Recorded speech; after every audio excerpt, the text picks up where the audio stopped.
지금은 찾아보기 어렵지만은 옛날만 해도 한반도에는 호랑이가 참 많이 살았습니다. 잘 아시다시피 호랑이는 동물 중에서는 최상의 포식자이고 사람과 짐승을 가리지 않고 잡아먹는 탓에 예전에는 희생자도 참 많았다고 하는데요. 최근 공포학과 학생 한 분이 창귀에 대해 자세히 알려달라는 요청이 있었습니다.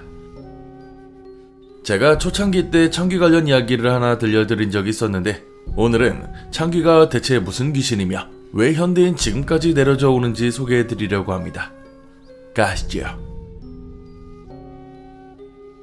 한자 문화권인 동아시아에서는 옛부터 호랑이가 서식했으며 사람을 사냥하여 피해를 주는 사례가 잦았습니다. 이를 두고 호랑이에게 당하는 화, 호환이라고 불렀으며 우리가 이따금씩 듣는 천연두를 뜻하는 호환마마라는 단어도 여기서 파생한 것이죠. 호랑이는 다른 동물들과 달리 사람을 무서워하지도 않고 되려 사냥하는 동물이었으며 지금의 교통사고보다 많은 게 호랑이에게 잡아먹히는 거라고 할 정도였죠. 그렇다 보니 사람들에게는 호랑이라는 존재 자체가 공포의 대상이 될 수밖에 없었습니다. 호랑이는 영적인 존재라고 생각하고 신격화하게 되었으며 산을 지키고 다스린다고 하여 그 산에 사는 호랑이를 산군이라고도 불렀죠. 그리고 오늘 배워볼 창귀는 호랑이에게 잡아먹힌 사람의 원혼을 뜻하며 호랑이가 서식했던 중국과 한국에서만 창귀라는 존재를 찾아볼 수 있습니다. 창귀는 귀신의 이름을 뜻하긴 하지만 호랑이에게 죽임을 당한 사람이 호랑이 곁에 머물며 다른 사람을 홀려 자신처럼 죽게 만드는 악귀 중의 악귀를 말합니다. 민간에는 여러 속설이 있는데 창귀가 승천하기 위해서는 자신의 자리를 대체할 희생양이 필요하고 이 때문에 사람을 홀린다고 알려져 있습니다. 하지만 영험한 호랑이가 사람의 영혼을 복종시키고 자신이 원하는 대로 부리는 것이며 먹이를 찾아오게끔 시킨다고도 전해져 옵니다. 중국 명나라의 문인이 지은 기록서를 보면 세상에 전하는 말에 호랑이에게 물려 죽은 사람은 혼이 떠나지 못하고 호랑이의 노예가 되어 섬긴다고 하는데 이를 창귀라고 부른다. 창귀는 호랑이가 먹이를 구하러 갈 때 호랑이의 길을 안내한다 라는 대목이 있습니다. 창귀의 종류 또한 다양한데요. 호랑이가 사람을 얼마나 잡아먹었는가에 따라서 창귀의 속성도 달라집니다. 호랑이가 처음 사람을 먹으면 희생자는 굴각이 되어 범의 겨드랑이에 붙어 살며 굴각이 남의 집 소뚜껑을 핥으면 그 집에 사는 남자가 배가 고파지기 시작하고 아내에게 밥을 지으라고 하는데 이때 부엌으로 나온 아내를 호랑이가 잡아먹습니다. 호랑이가 두 사람을 잡아먹으면 희생자는 이홀이라는 창귀가 되고 광대뼈에 붙어 살며 사냥꾼들이 설치한 함정들을 제거하는 역할을 한다고 하죠.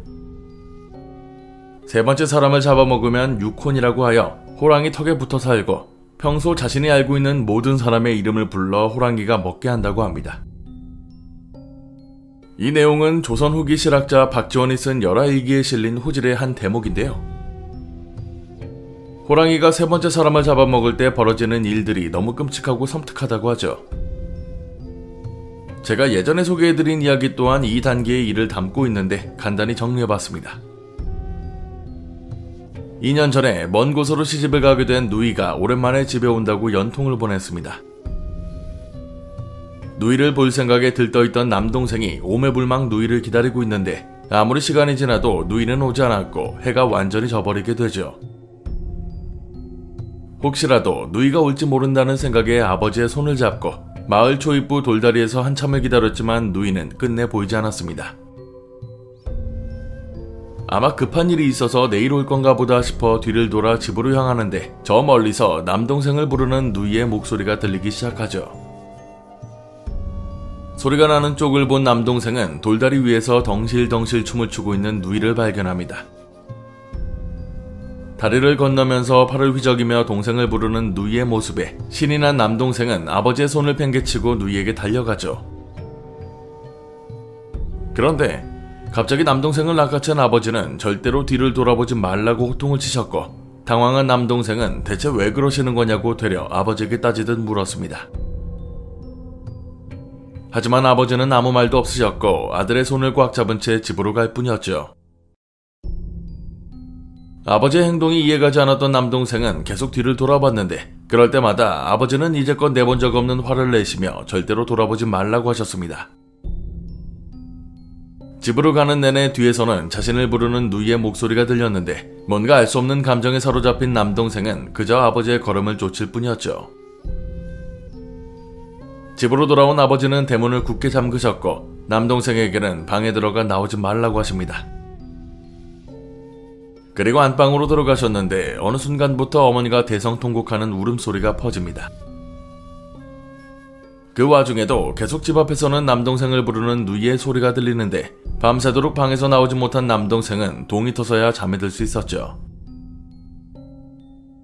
그리고 며칠 뒤 마을 남자들이 상자를 들고 마당으로 들어섰는데 상자 안에는 피로 얼룩진 한복과 핏기가 신 누이의 머리만 있었다고 하죠.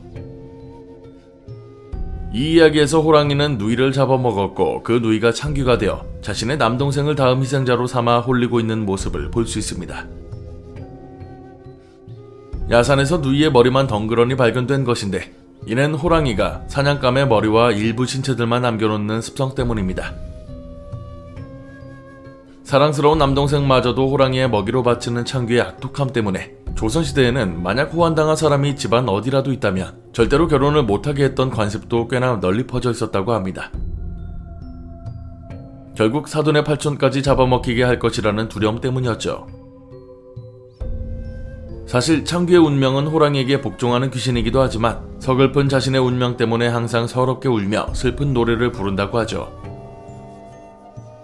하지만 사람들은 창귀를 악질적인 악령이라고 받아들였으며 창귀가 되지 말라고 호랑이에게 희생당한 사람의 남은 신체는 곧바로 다 태워버렸습니다.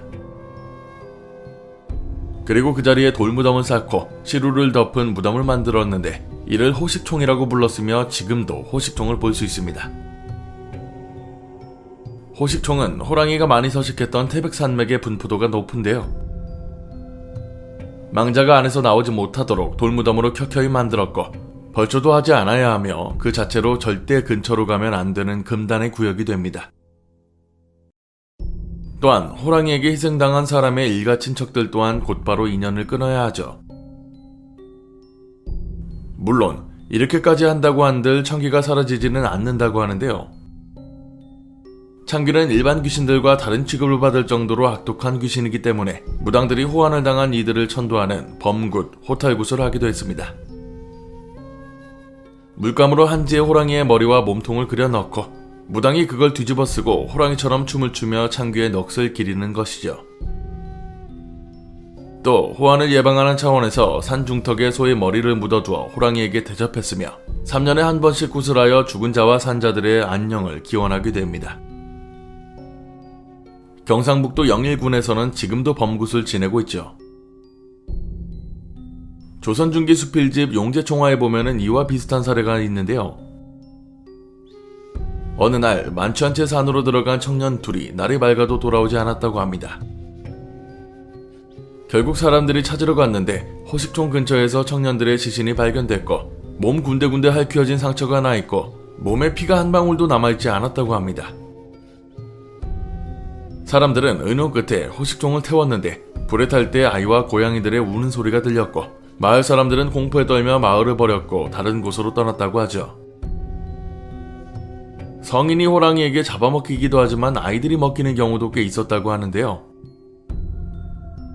아이가 죽었다고 한들 역시나 창귀가 되어 사람들에게 해를 가한다고 전해져 옵니다. 특히 어린아이가 창귀가 되면은 순수 악만 가지고 있어서 퇴치하는 게 불가능하다고 하죠. 또 다른 괴담들을 보면 한 중년의 여성이 방금 잡은 소고기를 들고 집으로 가고 있는데 안악은 처음은 그러려냐 하고 다시 길을 갔는데 갑자기 허리쯤에서 묵직한 느낌이 느껴졌고 어디선가 뭔가를 핥는 듯한 소리가 들렸다고 하죠. 이상한 생각에 안악이 고개를 돌리자 그녀의 허리에 봉두 난발의 아이가 매달려 고개에서 나오는 피를 핥고 있었고 안악은 그대로 기절해서 며칠 뒤 병으로 죽었다고 합니다. 오늘 이렇게 창귀에 대해 자세히 알아봤는데요. 보통 우리가 아는 귀신이라고 하면 적어도 가족은 건들지 않습니다. 근데 창귀는 기본 디폴트 값이 자신의 일가족, 친척들을 희생양으로 삼는 게 섬뜩하네요.